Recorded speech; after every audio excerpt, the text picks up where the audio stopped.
அவ்வளவையும் பார்த்து கொண்டுதான் இப்போ ஒருவர் வந்து டபுள் பாக்கெட் அவர் மேடையில் துள்ளி ஏறுறார். அவரை பார்க்க எங்கடப்படியல்லையும் கொஞ்சம் பேர் போறாங்க. எங்களுடைய ஆக்கள்லையும் கொஞ்சம் பேர் சொல்வார்கள் அவனது இளைஞன் அவன் துள்ளி ஏறுறான் மேடையிலே. அவன் இந்த நாட்டுக்கு ஜனாதிபதி. சார்ல்ஸ் திருமலாதன் 72ஆம் ஆண்டு பிறந்தவர் நினைக்கிறேன். 75ஆம் ஆண்டு கூட்டிட்டேன் நான். 75ஆம் ஆண்டு பிறந்தவர். அனுபகுமார சாநாயக்கா எத்தனையாம் ஆண்டு பிறந்திருப்பார்? 68ஆம் ஆண்டு நவம்பர்ல பிறந்தவர். அவருக்கு இவருக்கு 7 வயது வித்தியாசம். அவரை விட 7 வயது குறைய. நான் 68 டிசம்பர்ல பிறந்தேன். என்னை விட அன்பகுமார 1 மாதம் கூட. என்ன பார்த்து நீங்க கிழவன்றீங்க. இன்னும் பேட்டியோட வந்தவரையா துள்ளி ஏற முடியாம கிடக்கு. ஆனால் இன்றைக்கு இருக்கிற ஒரு கரிசனை, ஒரு பார்வை எப்படி இருக்குன்றால், ஏதோ இந்த நாட்டின் ஜனாதிபதி இளைஞன் அவர் டபுள் பாக்கெட் போட்டிருக்கிறார், அவர் துள்ளி ஏறுறார், தானே கதவை திறந்து வெளியில வாரார் குஞ்சு முட்டையில இருந்து வந்த மாதிரி. இதெல்லாம் உங்களுடைய ஆக்கள் வைக்கிற கதைகள். காலமாக டிஎஸ் நாயக்காவை நம்பி, அட்லியை நம்பி, ஜேஆரை நம்பி, ஸ்ரீமாவை நம்பி, மஹிந்தவை நம்பி, மைத்திரியை நம்பி, மண்டேராவாக்கி, பிரேமதாசாவை நம்பி சீரழிஞ்சு சந்திரியாவை தேவதையா பார்த்து எல்லாம் செய்து சந்திரியாவுக்கு சாரி போட்டு சீலை எல்லாம் பேரும் வச்சு வாழ்ந்து கெட்டு அழிஞ்சு போன இனம் நாங்கள். இன்றைக்கு ஜேவிபியில டபுள் பாக்கெட் காரணம் பார்த்துக்கொண்டு ஈயல் இருக்கிறோம். இது கொஞ்ச நாளாக கிழிஞ்சு போயிருக்கதான் தெரியும். என்னோட கட்டின கோவணத்தை அவன் கொண்டு போயிட்டான்.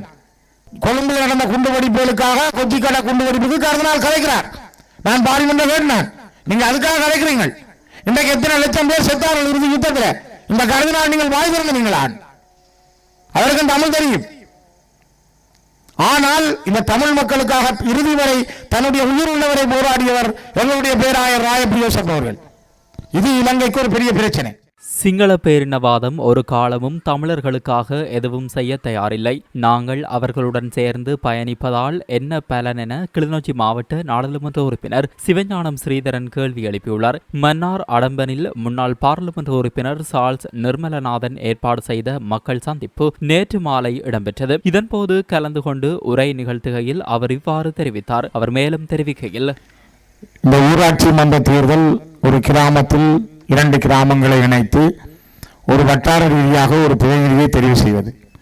அவ்வாறு பிரதிநிதியை தெரிவு செய்தால் 10 அல்லது 12 பிரதேசங்களை இணைத்த ஒரு பிரதேச சபையை நாங்கள் ஆட்சி செய்வது. இது ஒரு சாதாரண குறுநில அரசியல் ஆட்சி முறை. நாங்கள் கொடுத்த நாமினேஷனில் ஒரு சின்ன தவறு இருந்தது. எங்களுடைய நாமினேஷன் கொஞ்ச நாள் நிறுத்தப்பட்டதால் எல்லாரும் ஓடி ஆடி மிக கவலைப்பட்டு அங்கே போன் பண்ணி இங்கே போன் பண்ணி திரிஞ்ச பிறகு அது வழக்கின் மூலமாக திரும்பவும் அது இல்லை, பிரச்சனை இல்லை. அடம்பனில் இருக்கிறவர்கள், மாந்தை மேற்கு பிரதேச சபையிலே போட்டியிடுகின்றவர்கள் நீங்கள் போட்டி போடலாம் என நீதிமன்றம் உத்தரவிட்டதன் பிரகாரம் மகிழ்ச்சியோடு இன்று நாங்கள் ஒன்று கூடியிருக்கிறோம். அப்போ இந்த ஒன்று கூடியிருக்கிற இந்த பிரதேச சபை தேர்தலில் நாங்கள் போட்டியிடுகிறோம். பல கட்சிகள் போட்டியிடுகின்றன. ஆனால் இது சாதாரணமாக பார்த்தால் ஒரு பிரதேச சபை தேர்தல். பாராளுமன்றத்துக்கு ஒருவரை தெரிவு செய்வதில்லை, அல்ல இந்த நாட்டின் ஜனாதிபதியை தெரிவு செய்வதில்லை.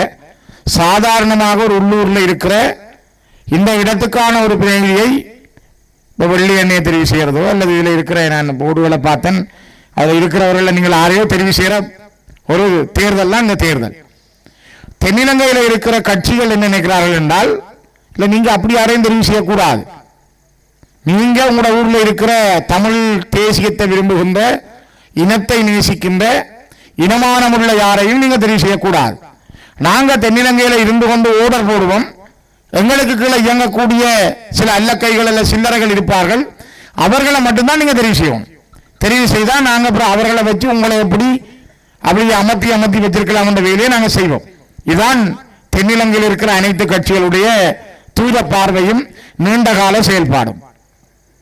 நாங்கள் இது இன்றைக்கு நேற்று பார்க்கல. கிட்டத்தட்ட 80 வருஷங்களாக நாங்கள் இந்த அரசியல் பயணத்திலே தந்தை செல்வா தொடக்கி வைத்து தலைவர் பிரபாகரனால் அடையாளமிடப்பட்டு வெளியிலே தரப்பட்ட இலங்கை தமிழரசு கட்சி என்கிற வீட்டு சின்னத்துக்கூடாக நாங்கள் ஒரு விடுதலைக்காக போராடுகின்ற இனம். நாங்கள் இன்னும் விடுதலை அடைந்த இனம் அல்ல. எங்களுடைய பயணம் என்பது தமிழ் தேசிய விடுதலைக்கான பயணம். இந்த தமிழ் தேசிய விடுதலைக்கான பயணம் எப்பொழுதும் சிங்கள ஆட்சியாளர்களை பொறுத்தவரை அது அவளுக்கு பாகக்காய் தான். அவளால் ஏற்றுக்கொள்ள முடியாது. ஏனென்றால் அவருடைய கொள்கை மகாவம்ச இதிகாச சித்தாந்தத்தின்படி அவருடைய கொள்கை இது ஒரு சிங்கள பௌத்த நாடு, பேரினவாத சிங்கள அரசியல் தலைவர் எண்ணம் இது ஒரு சிங்கள பௌத்த நாடு. சிங்கள பௌத்த நாட்டிலே முதல் தோன்றி வளர்ந்தவர்கள் தமிழர்கள். அவர்கள் பஞ்ச ஈச்சரங்களோடு வரலாற்று ரீதியாக இந்த மண்ணிலே இருந்தார்கள். இங்கே விஜயநந்தோழர்களும் வந்துதான் புதியொரு இனத்தை உருவாக்கினார்கள். எங்களுடைய இனம் மெல்ல மெல்ல அடிமையாக்கப்பட்ட என்ற வரலாற்றை அவர்கள் ஏற்க தயாரில்லை. ஒரு இறமையோடும் சுதந்திரத்தோடும் தங்களுக்கான சுயாட்சியோடு வாழ்ந்த தமிழர்களை போர்த்துகேயர்களும் ஒல்லாந்தர்களும் ஆங்கிலேயர்களும் படிப்படியாக வந்து தாங்களால் அதனை பறித்து எங்களுடைய இறமையை பறித்து சிங்களவர்கிட்ட கொடுத்தார்கள். அது இன்றைக்கு சிங்களவர்கிட்ட கையில் இருக்கு. ஆனால் நாங்கள் இறமையோடு வாழ்ந்த இனம், சுதந்திரத்தோடு வாழ்ந்த இனம், எங்களுக்கான உரிமையோடு வாழ்ந்த இனம். அந்த இறையாண்மையை மீள பெற்றுக் கொள்வதற்காகத்தான் இந்த மண்ணிலே நாங்கள் 60,000க்கு மேற்பட்ட மாவீரர்களை விதைத்திருக்கிறோம். வீட்டுக்கு வீடு போராளிகளையும் விழுப்புணர்ந்தவர்களையும் பார்க்கிறோம். வலிந்து காணாமல் ஆக்கப்பட்டவர்களுடைய கதைகளை கேட்கிறோம், போராட்டங்களை பார்க்கிறோம். இன்றைக்கும் தன்னுடைய கணவன் வருவான் என்று பொட்டளிக்காது பூவோடு தன்னுடைய தாலியை கலட்டாமல் இருக்கிற எங்கள் சகோதரிகளை பார்க்கிறோம். உங்களுடைய கண்ணுக்கு முன்னால நாங்கள் இவ்வளவையும் பார்த்து கொண்டுதான் இப்போ ஒருவர் வந்து டபுள் பாக்கெட் அவர் மேடையில் துண்டி ஏறுறார். அவரை பார்க்க எங்கடப்படியல்லையும் கொஞ்சம் பேர் போறாங்க. எங்களுடைய ஆக்கள்லையும் கொஞ்சம் பேர் சொல்றார்கள் அவனது இளைஞன், அவன் துண்டி ஏறுறான் மேடையிலேன், அவன் இந்த நாட்டுக்கு ஜனாதிபதி. சார்ல்ஸ் திருமலாவன் 72ஆம் ஆண்டு பிறந்தவர் நினைக்கிறேன், 75ஆம் ஆண்டு கூட்டிட்டேன் நான், 75ஆம் ஆண்டு பிறந்தவர். அனுபகுமார சாநாயக்கா எத்தனையாம் ஆண்டு பிறந்திருப்பார்? 68ஆம் ஆண்டு நவம்பர்ல பிறந்தவர். அவருக்கு இவருக்கு 7 வயது வித்தியாசம், அவரை விட 7 வயது குறைய. நான் 68 டிசம்பர்ல பிறந்தான். என்னை விட அன்பகுமார 1 மாதம் கூட. என்ன பார்த்து நீங்க கிழவன்றீங்க, இன்னும் பேட்டியோட வந்ததையா துள்ளி வர முடியாம கிடக்கு. ஆனால் இன்றைக்கு இருக்கிற ஒரு கரிசனை, ஒரு பார்வை எப்படி இருக்கின்றால், ஏதோ இந்த நாட்டின் ஜனாதிபதி இளைஞன், அவர் டபுள் பாக்கெட் போட்டிருக்கிறார், அவர் துள்ளி ஏறுறார், தானே கதவை திறந்து வெளியில வாரார் குஞ்சு முட்டையில இருந்து வந்த மாதிரி. இதெல்லாம் எங்களுடைய ஆக்கள் வைக்கிற கதைகள். யோசிச்சு பாருங்க, ஒரு திரும்பி பாருங்க எங்களோட வரலாற்றை. இதே மன்னார் மண்ணில விக்டர் என்கிற ஒரு பெரிய போராளிய 203 ட்ரைபிளோட 1985 பார்த்தவர்கள் நாங்கள். பிள்ளையானட்ட அப்படி ஒரு கிரினைட் வாஞ்சர் என்ற 203 ட்ரைபிள் அவற்றை வீட்டில் இருந்து வெப்பன் எடுத்துருக்காங்க. ஆனா இதை நாங்கள் எப்ப பார்க்கிறாங்க, 1985 இந்தியாவில இருந்து நெடுமாறன் ஐயாவை கொண்டு வந்து இவ்விடமெல்லாம் காட்டுகிற பொழுது இந்த மண்ணினுடைய வீர தளபதி விக்டர் அண்ணன் எங்களுக்கு முன்னால வந்து போன அந்த நாட்களை, அந்த அழகை, அந்த தளபதியினுடைய உருவத்தை ஒரு முறை நீங்கள் சிந்தித்து பாருங்கள். மன்னார் மண்ணினுடைய தளபதி சுமனுடைய அந்த வாழ்க்கையை, அவருடைய நடவடிக்கைகளை, அவருடைய படை நடத்தல்களை யோசித்து பாருங்கள். இந்த மண்ணில் பிறந்து வளர்ந்த தளபதி லக்ஷ்மணை ஒரு முறை நினைந்து பாருங்கள். ஏன் இந்த மண்ணிலே தானே பிறந்து வளர்ந்து முதலாவது பெண் வித்தாகிய மாலதியினுடைய வரலாறுகளை ஒரு முறை படித்து பாருங்கள். அவருடைய போட்டிருக்கிற சட்டை, அவர் யாழ்ப்பாணத்தினுடைய கோப்பாயில இறுதி வரை நின்று இந்த தேச விடுதலைக்காக போராடி என்னுடைய ஆயுதங்களை மட்டும் கொண்டு போய் என்ன சுட்டு போன்னு சொன்ன அந்த நாட்களை சற்று சிந்தித்து பாருங்கள். தேச விடுதலை போராட்ட வரலாற்றில் முதல் பெண் மாவீரர். இன்னைக்கு நாங்கள் நின்று பேசுற மண், எங்கள் எல்லாருக்கும் கால் கூச வேணும், எங்களோட உடம்புல ஒரு உணர்வு ஏற்பட வேணும். ஏனென்றால் நாங்கள் அப்படிப்பட்ட மண்ணில் இருக்கிறோம். நாங்கள் இந்த மண்ணில் என்பதுதான் இந்த வரலாற்றை பார்க்கிறோம். இங்கேயும் 6 1 இருக்கும், 6 1 வித்தியாசமா தான் யோசிக்கிற மாதிரி கலைப்பார்கள். ஆனால் இன்றைக்கு இந்த அவர் பெருசு, இவர் பெருசு, அவர் இப்படி துள்ளி வாரார், இவர் இப்படி வாரார் என்றவர்களுக்கு நீங்கள் சாதுவா திரும்பி பாருங்க. இன்னைக்கு சார்ல்ஸ் சொன்ன மாதிரி ஜனாதிபதி பதவி எடுத்து 7 மாதம் கடந்துட்டு, பாராளுமன்றம் வந்து 5 மாதங்களை கடந்துட்டு, ஆனா வந்து செய்த சாதனை தமிழ் மக்களுடைய கிட்டத்தட்ட 6000 ஏக்கர் காணிகளை வர்த்தமானி மூலம் அரசாங்கம் பறிக்கிறது. இதான் அறிவித்தல். நேற்றைய தினம், நேற்று முன்தினம் கிளிநொச்சியில் இருக்க ஜெர்மன் டெக், அந்த ஜெர்மன் டெக் கட்டப்பட்டது வவுனியா, மன்னார், முல்லைத்தீவு, கிளிநொச்சியில் இருக்கிற யுத்தத்தால் பாதிக்கப்பட்ட இளைஞர்களுக்கு தொழிற்கல்வியை வழங்குவதற்காக. அது சரியா வெற்றி அளிக்கவில்லை என்றுதான் ஒரு தொழில்நுட்ப கல்லூரியை சார்ல்ஸ் மன்னாரை கொண்டு வந்தார். 52 கோடி ரூபாய் அன்னைக்கு சார்ல்ஸ் கொண்டு வந்து அத்திவாரம் விட்டு இன்றைக்கு வேலை நடந்துருக்கு, முடிய போகுது. ஏனென்றால் அது சரியான முறையில் வெற்றி அளிக்கல. அந்த ஜெர்மன் டேக்கை கட்டி போட்டு என்ன செய்தார்கள், முழுக்க முழுக்க சிங்கள மாணவர்களை கொழும்பில் இருந்தும் கம்பகாவில் இருந்தும் கல்துறையில் இருந்தும் தெரிவு செய்து கொண்டு வந்தார்கள். நேற்று முன்தினம் 2 தமிழ் மாணவர்களை அங்க வேலை செய்கிற அந்த கல்லூரியுடைய உபாதிபர் உட்பட அங்க வேலை செய்கிற சிங்கள உத்தியோகத்தர்கள் தாறுமாறாக அடித்து மண்டையை பிளந்திருக்கிறார்கள். பாருங்கள், 80% கிளிநொச்சியில் இருக்கிற மாணவர்களுக்கு தான் வழங்க வேணும், அல்ல வன்னியில் இருக்கிற மாணவர்களுக்கு தான் அங்க படிக்கிறதுக்கான வசதி ஏற்படுத்தப்பட வேணும். ஆனால் அது நிராகரிக்கப்பட்டு சிங்கள மாணவர்களுக்கு வழங்கப்பட்டு ஒரு 2% 4% படிக்கிற தமிழ் மாணவர்கள் கூட அதுல படிக்க முடியாதவாறு அவர்கள் அங்கே இருந்து கலைக்கப்படுறார்கள். இனி அதுக்கு பாதுகாப்புக்கு ஆணியை போடுவார்கள், சுத்தி வர சிங்கள மாணவர்கிட்ட குடும்பம் அதற்கு காணி கொடுப்பார்கள். அப்படியே ஒரு சிங்கள குடியேற்றம் தானா வரும். இதான் இப்ப வடமராட்சி கிழக்கில் கிட்டத்தட்ட 4000 ஏக்கர் காணி யாழ்ப்பாணத்தில் கட்டைக்காடு, வெத்திலக்கேணி, இந்த புல்லாவளி போன்ற பிரதேசங்களில் இருக்கிற தமிழருடைய நிலங்களை சிங்கள தொழிலதிபர்களுக்கு அட்டப்பண்ணைகளுக்காகவும் நண்டு பண்ணைகளுக்காகவும் ரால் பண்ணைகளுக்காகவும் வழங்குறதுக்கும் சிங்கள மக்களை கொண்டு வந்து குடியேற்றதுக்காகவும் இந்த வடமராட்சி கிழக்கில் காணி பிடிக்கிற முதலாவது வேலையை நீங்க நினைக்கிற சில பேர், நான் உங்களை சொல்லவில்லை, இந்த சில பேர் நிற்கிற என்பிபிக்கு பின்னால பால் பிடிக்கிற சில பேர் நினைக்கிற என்பிபி செய்திருக்கிற முதலாவது சாதனை தமிழுடைய காணியை பறிக்கிறது. டிஎஸ் நாயக்கா செய்த அதே வேலையை, டட்லிசன் நாயக்கா செய்த அதே வேலையை, ஸ்ரீமா செய்த அதே வேலையை, ஜேஆர் தேவர்தன செய்த வேலையை இன்றைக்கு இவர் செய்து கொண்டிருக்கிறார். இங்கே இப்படியே போய் பார்த்தீங்கன்னா இன்றைக்கு வெளியே ஆண்ட ஒரு இடம் இருக்கு, திருவண்ணாமலைக்கும் முல்லைத்தீவுக்கும் இடையில, அது மணலாறு இருந்த இடம். மணலாறு மாவட்ட தளபதி அன்பு என்றால் எல்லாருக்கும் தெரியும் எப்படி ஒரு மணலாறு மாவட்டம் என்ற கையில் இருந்தது. இந்த மணலாறு என்ற பிரதேசத்தில் இருக்கிற பல ஊர்களை, ராமையன் மலையா இருக்கலாம், அல்லது கந்தசாமி மலையா இருக்கலாம், அல்லங்க புளியந்தீவா இருக்கலாம், அந்த கிராமங்களில் இருக்கிற காணிகளை மஹிந்த ராஜபக்ச ஜனாதிபதி வந்தவுடன் முதல் செய்த வேலை, அந்த தமிழ் மக்களுடைய காணிகள், உறுதிகளை மாற்றி சிங்களருக்கு வழங்கினது. சிங்கள பேரினவாதம் ஒரு காலமும் எங்களுக்காக எதுவும் செய்ய தயாரில்லை. அப்ப என்ன செய்யலாம் கேட்பீங்க. நாங்க அவங்களோட சேர்ந்து தானே போகணும். நீங்க சேர்ந்து போனா என்ன நடக்கும்? சேர்ந்து போனதுக்கு இன்றைக்கு என்ன விட உங்களோட காணியை நாங்க பறிக்கிறோம் வந்து பகிரங்கமாக அறிவிச்சிருக்கிறார்கள். இதை எப்படி தடுப்பீங்க? நாளைக்கு கூட இருந்து உண்டை நாங்கள் தெளிவா புரிந்து கொள்ள வேணும். நாங்களாக இருக்கும் வரைக்கும், நாங்கள் ஒரு பலமான சக்தியாக இருக்கும் வரைக்கும், நாங்கள் ஒற்றுமையாக பலமாக இருக்கிறோம் என்பதை உலகமும் புரிந்து கொள்ளும் வரைக்கும் தான் எங்களுக்கான ஒரு விடுதலை சாத்தியமானது. நாங்கள் தனியொரு தேர்தலில் தெருவிளக்கு போடுறதுக்கு, ரோட்டு போடுறதுக்கு, அல்ல குப்பை அள்ளுறதுக்காக நாங்கள் தேர்தலில் வரையில்லை. அது செய்வோம். நாங்கள் இந்த அடம்பன் மாந்தை மேற்கு பிரதேச செய்யக்கூடிய பணிகளை கடந்த காலங்களில் செய்திருக்கிறோம். பாராளுமன்ற உறுப்பினரை ஒதுக்கீட்டு கூட செய்திருக்கிறோம். இன்னைக்கு தெரியும் மற்றாக்கள் செய்ததை சொல்லிட்டு அப்படி நான் பட்டியல்படுத்தட்டும். அவர் சொல்ல நான் அப்படியே வீட்டு போறவங்களை கொடுக்கிறேன். நாங்கள் செய்திருக்கிறோம், செய்ததை சொல்றோம். ஆகவே நாங்கள் தெளிவா சொல்லக்கூடியது உண்ட எல்லாருமே நீங்கள் வந்திருக்கிறீர்கள் தெளிவானவர்கள். ஆனா கொஞ்சம் பேருக்கு இதுல தெளிவு இருக்கு, அது வெளியில உள்ளாக்களுக்கு நீங்க சொல்ல வேணும். தமிழர்களாக நாங்கள் வாழ வேண்டும் என்றால், தமிழர்கள் ஒரு தேசிய இனமாக தன்னை அடையாளப்படுத்தப்பட வேண்டும் என்றால், நாங்கள் இந்த மண்ணினுடைய மைந்தர்களாக வாழ வேண்டும் என்றால், நான் இப்ப இதுல நாயாத்து வழியில இருந்து ஆண்டாங்குளம் வந்து ஆண்டாங்குளத்திலிருந்து அடம்பன் வர்ற பொழுது நான் யோசித்துக் கொண்டு வந்தேன். எவ்வளவு இடங்கள்ல மக்களுடைய நிலங்கள், எவ்வளவு பேற்ற வயல்கள், வயல்வெளிகள் பாரும், இதான் இந்த மனசுல தோன்றுச்சு. இது நாங்கள் ஆண்ட பூமி, நாங்கள் வாழ்ந்த பூமி, நாங்கள் வாழுகின்ற பூமி, நாளைக்கு வாழ போற பூமி.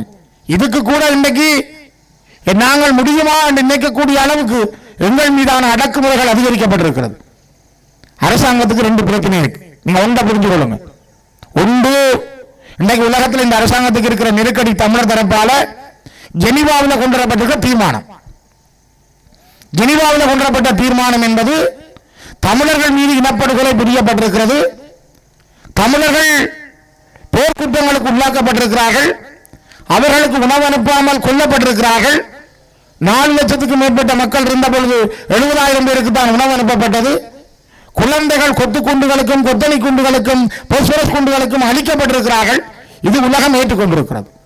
இதனை அறிக்கை மூலமாக ஆவணப்படுத்தி ஜெனீவாவுக்கும் ஏனைய உலக நாடுகளுக்கும் கொடுத்தவர் வேறு யாரும் அல்ல, இந்த மன்னார் மாவட்டத்தினுடைய மறைந்த பேராயர் மதிப்பார்ந்த ராயப்பு யோசப் அவர்கள்.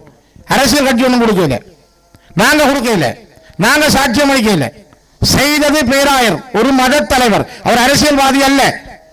தமிழ் தேசிய இனத்தை நேசித்ததால், இந்த இனம் பற்றி சிந்தித்ததால், இந்த இனத்துக்காக இனத்துக்கு நடந்த அநியாயங்களை உலகம் வரை கொண்டு போன ஒரு உன்னதமான இறை தூதர் தான் ராயப்பு யோசப் அவர்கள். இன்றைக்கு உலகத்தால அவருடைய அந்த கொடுக்கப்பட்ட ஆவணத்தை அளிக்க முடியாமல் இருக்கு. இலங்கைக்கு இது ஒரு மிகப்பெரிய தலைவலி. கருதினால் இல்லை, எவர் வந்தாலும் செய்ய முடியாமல் இருக்கு.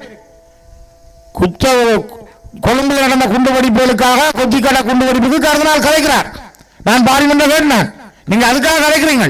இன்றைக்கு எத்தனை லட்சம் பேர் செத்தார்கள் இறுதி யுத்தத்தில். இந்த கருதினால் நீங்கள் வாய் திறந்தீங்களா? அவருக்கும் தமிழ் தெரியும். ஆனால் இந்த தமிழ் மக்களுக்காக இறுதி வரை தன்னுடைய உயிர் உள்ளவரை போராடியவர் எங்களுடைய பேராயர் ராயப்பு யோசப் அவர்கள். இது இலங்கைக்கு ஒரு பெரிய பிரச்சனை. இதை இல்லாம செய்வோம். இல்லாம செய்யறா என்ன செய்யறது? எத்தனை போராளிகளை நீங்க பார்த்திருப்பீங்க, கிடங்குகளுக்கு நிர்வாணமாக்கி வைத்து கண்ணை கட்டி சுடுறார்கள். எத்தனை பெண் போராளிகள் நிர்வாணமாக்கப்பட்டு கொண்டு விரிந்து சுட்டுக் கொல்லப்படுறார்கள்.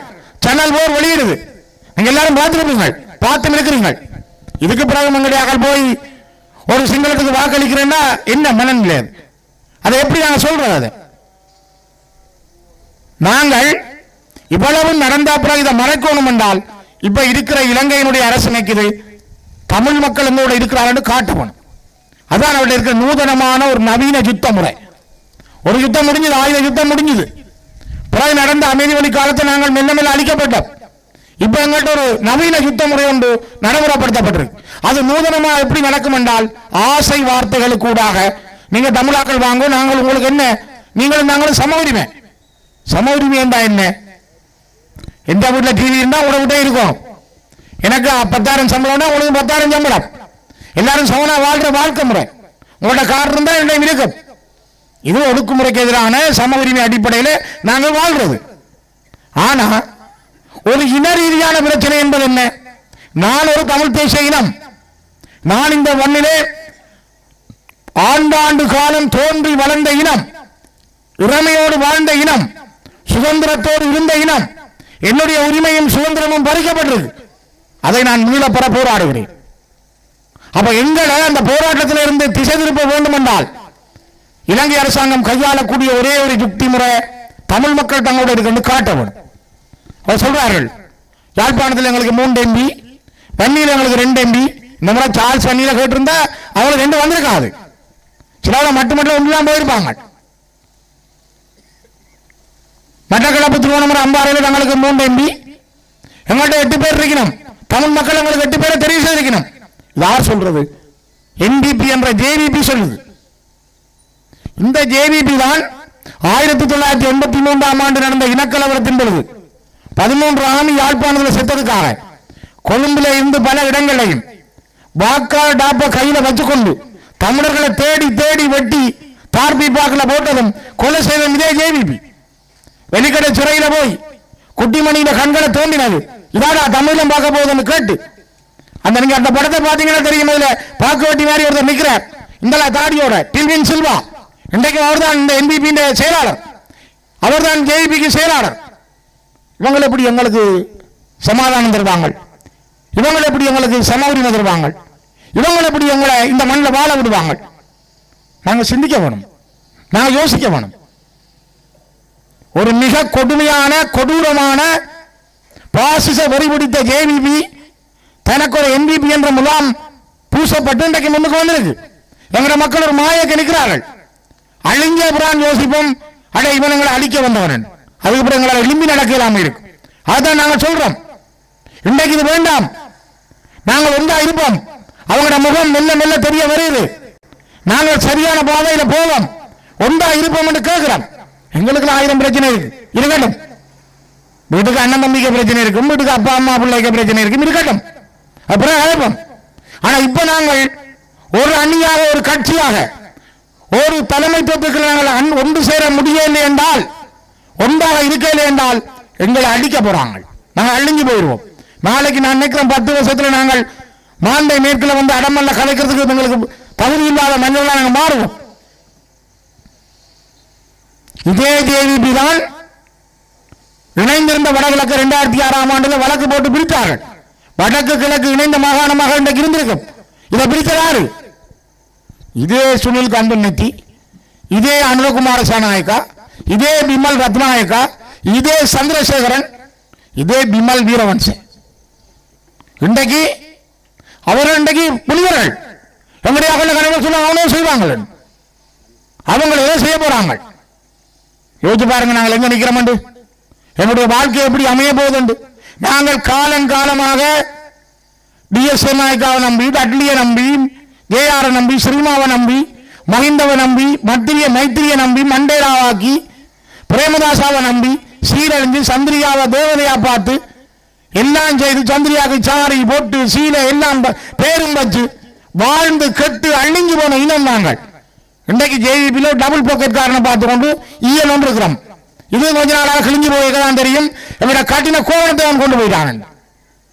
உங்களுக்கு தெரியுமா? உங்களுக்கு ஜேவிபி கிளர்ச்சி 71 நடந்த நேரம் ரோஹண விஜயவீரவையும் கொண்டு போய் யாழ்ப்பாண கோட்டைக்குள்ள நிர்வாணமாக்கி அடிச்ச பொழுது, ரோஹண விஜயவீர உடுப்பில்லாம ரோஹண விஜயவீர அவருடைய சொந்த ராணுவம் அடிச்ச பொழுது, சித்திரவதை செய்த பொழுது, ரோஹண விஜயவீரவுக்கு தன்னை இடுப்பில் நடந்த துவாய கட்டி கொடுத்த ஒரு தமிழன் மரசு மோட்ட தங்கத்துறை.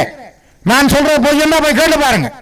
மரசு மோட்ட மண்ணில வாழ்ந்த தங்கத்துறை என்னந்தான் தந்த இடுப்பில் இருந்து துவாய கட்டி ரோஹண விஜயவீர கட்ட கொடுத்தது. நாங்கள் மானம் உள்ள தமிழர்கள், அடுத்த வந்த மானத்தை மரியாதையாக பார்ப்பவர்கள். அதனால் தான் ரோஹணவன் மானம் காக்க நாங்கள் துவாய் குறித்த தமிழர்கள். ஆனா இன்றைக்கு நீங்கள் எங்கட கோவணத்தை கலட்ட நீங்க தயாராகிறீங்க, எங்களை அடிமையாக்க பார்க்கிறீங்க. அரசியல் பிரச்சனை பற்றி, எங்களுக்கான அரசியல் தீர்வு ஒன்று வேணும் என்றது பற்றி, அல்ல தமிழர்களுக்கு ஒரு பிரச்சனை இருக்கண்டு. இதுவரை அனுரகுமார சாநாயக்காவோ அல்ல பிமல் ரத்நாயக்காவோ கருணியோ அதாவது வாய் திறந்ததில்லை. நீங்க என்ன நினைக்கிறீங்க? இந்த நாட்டில் நாங்கள் யாரு, நீங்கள் யாரு? நீங்க வேறு நாடையா, நாங்க வேறு நாடு, அது தெளிவா தெரியுது. நாங்க அவர் மன்னார்ல வந்து சொல்றாங்க, எங்கட கையில சபை இருந்தா நாங்க வேண்டிய அளவு காசு ஒதுக்குவோம். வேற யார்ட்டையும் சபை இருந்தா நாங்க 10 தரம் யோசிப்போம். அட நீ 10 தரம் இல்ல 15 யோசி, பிரிச்சு விடு, நாங்க புறம்பா போறோம். நாங்க அதான கேட்கிறோம். ஒரு நீ வாக்கெடுப்பு நடத்து, வடக்கு கிழக்குல வாழ்ற தமிழ் மக்களிடம் ஒரு வாக்கெடுப்பு நடத்தி உன்னோட சேர்ந்து வாழலாமா இல்லையாண்டு நாங்க தயாரா இருக்கிறோம். அதுக்கு நாங்கள் தயாரா இருக்கிறோம். ஜனநாயக முறைப்படி சிங்கள மக்களோடு, சிங்கள இனவாதிகளோடு, சிங்கள பேரினவாதிகளோடு எங்களால சேர்ந்து வாழலாமா இல்லையா என்பதற்கு நீ ஒரு வாக்கெடுப்புக்கு தயாராக, நாங்கள் தயார் வாக்களிக்கிறது. ஆகவே நாங்களா இருக்க விரும்புகிறோம், நாங்களுடைய இனமாக இருக்க விரும்புகிறோம், நாங்கள் தேசிய இன அடையாளத்தோடு வாழ விரும்புகிறோம். அது இல்லாமல் போனால் நாங்கள் அழிக்கப்பட்டு. இது போன்ற செய்திகளை தெரிந்து கொள்ள சமூகம் நியூஸ் சேனலை சப்ஸ்கிரைப் செய்து அருகில் உள்ள பெல் பட்டனை கிளிக் செய்யுங்கள். மேலும் இது போன்ற செய்திகளை உடனுக்குடன் தெரிந்து கொள்ள சமூகமீடியா.com என்ற இணையதளத்தின் வாயிலாகவும் எங்களுடன் இணைந்திருங்கள்.